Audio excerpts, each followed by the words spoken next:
Isso é muito importante na neuropsicopedagogia. Não é porque a gente faz um teste de avaliação em consciência fonológica que a gente vai intervir em consciência fonológica. Não, tá? A gente vai estimular, mas em paralelo com o acompanhamento da fono.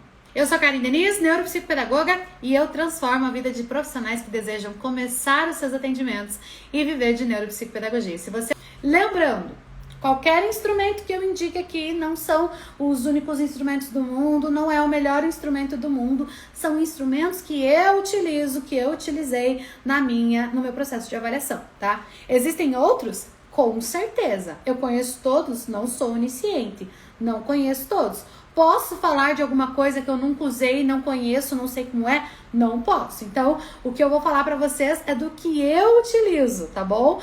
Ai, meu Deus, Karen, mas eu queria um instrumento para adultos. Eu não trabalho com adultos, lembra?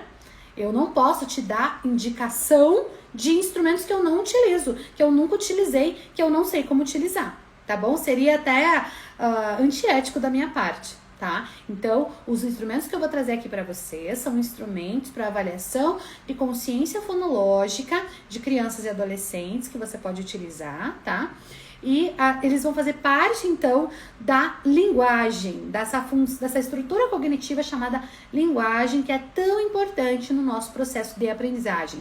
É por meio da linguagem que a gente tem a interação, né? A comunicação. A linguagem, lembrando que a linguagem, ela pode ser verbal e não verbal, ela pode ser oral, ela pode ser escrita, ela pode ser simbólica, tá?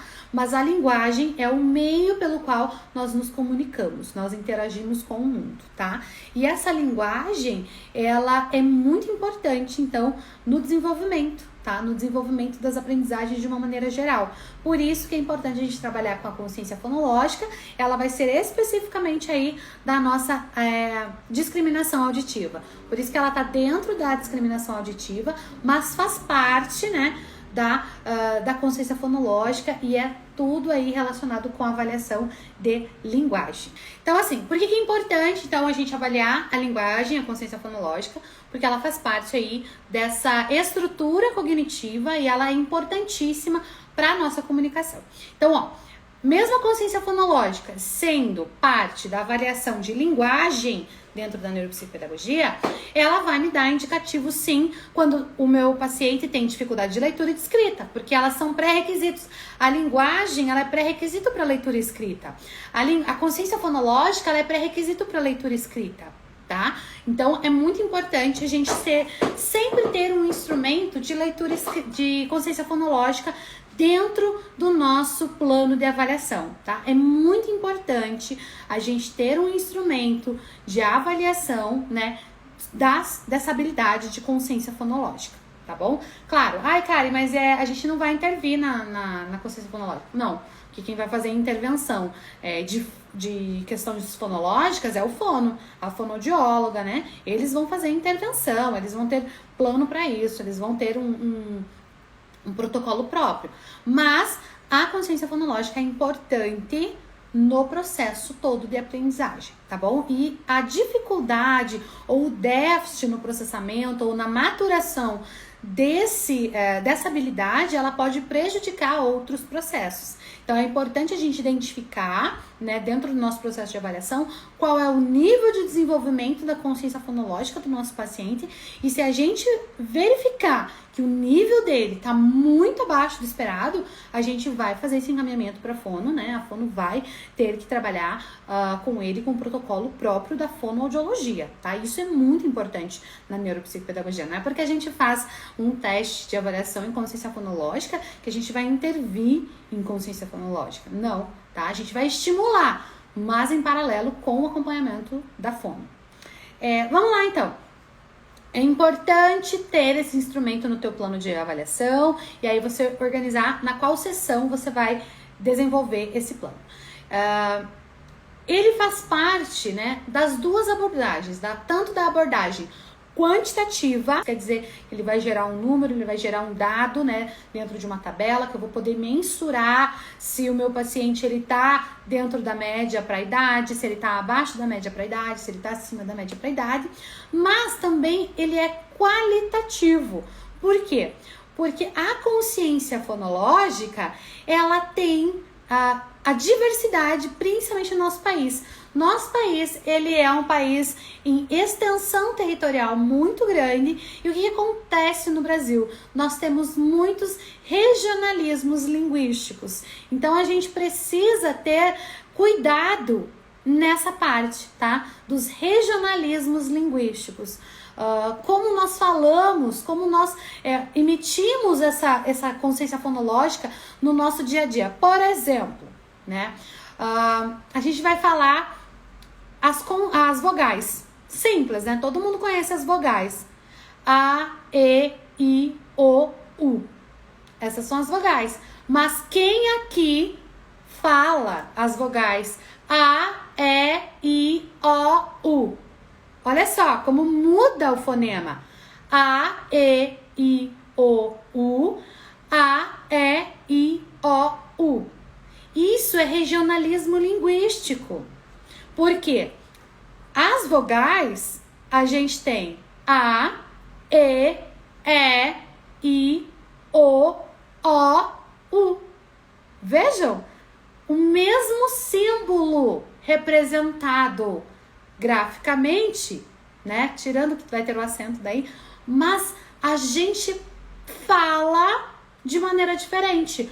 O som, a discriminação fonológica, a consciência fonológica que eu utilizo pode ser diferente. Mas assim, gente, é muito no Brasil. Quando a gente vai falar em vogal, todo mundo fala A, E, I, O, U. E a pessoa não tem consciência fonológica? Não sabe consciência fonológica? Não sabe ler que está emitindo o som errado? Não, é uma construção social, é um regionalismo linguístico.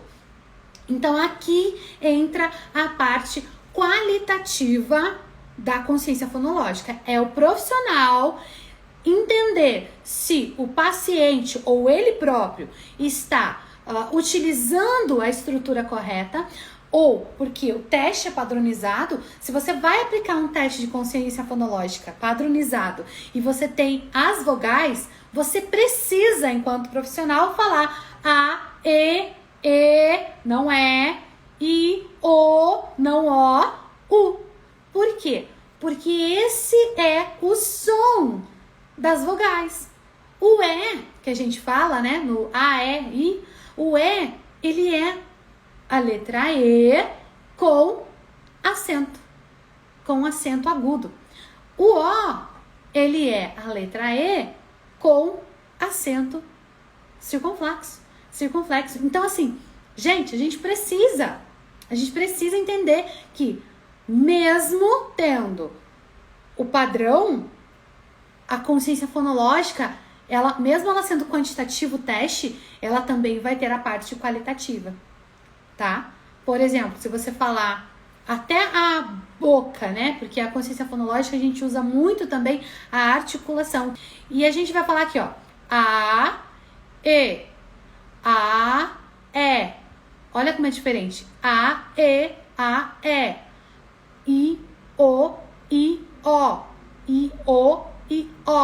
Muda o articulatório, o fonoarticulatório. Então é muito importante a gente saber que o padrão das vogais, para quando a gente vai aplicar um teste, é A, E, I, O, U. E não O e não E. Porque esses dois não são representativos fonologicamente daquele fonema, tá? Aquela relação grafema-fonema, ela não pode ser alterada. Olha que maluquice, vocês sabiam disso? Então, por isso que a gente precisa, é uma parte muito importante da avaliação, tá? Então, mesmo quando a gente utiliza teste quantitativo, a gente precisa lembrar da variação linguística, tá? Da variação linguística. E aí entra a qualidade, a qualificação do profissional de entender o aspecto qualitativo da consciência fonológica. No Brasil, até aqui no Sul, gente, até aqui no Sul, a gente sabe que é E, que é O, mas vai falar as vogais A, E, I, O, U, A, E, I, O, U. E não é A, E, I, O, U. Olha que loucura. Mas acontece. Acontece, gente, mas é assim mesmo. Por isso que a gente tem que ter esse cuidado, porque dentro do consultório, nós somos profissionais técnicos da aprendizagem.